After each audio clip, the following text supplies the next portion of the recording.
নেক স্ত্রী, স্বামী এবং সন্তানের জন্য দোয়া। রাব্বানা হাবলানা মিন আজওয়াজিনা ওয়া যুররিয়াতিনা কুররাতা আয়ুনি ওয়াজআলনা লিল মুত্তাকিনা ইমামা।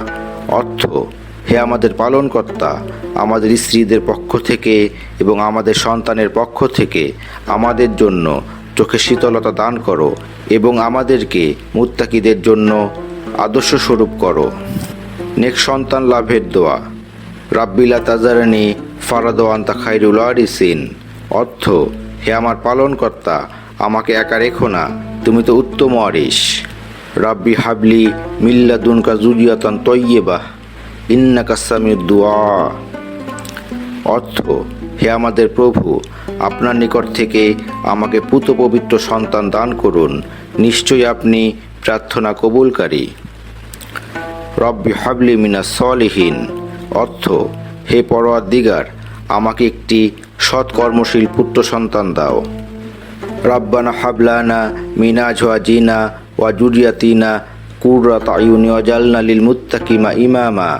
অর্থ, হে আমাদের প্রতিপালক, আমাদের স্ত্রী ও সন্তান সন্ততিদের আমাদের জন্য নয়ন প্রীতিকর করো এবং আমাদেরকে সংযমীদের আদর্শ স্বরূপ করো।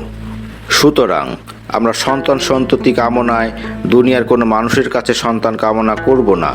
কোনো অবৈধ ও অন-ইসলামিক উপায় অবলম্বন না করে আল্লাহর উপর ভরসা করে উক্ত দোয়াগুলি নিয়মিত পাঠ করি।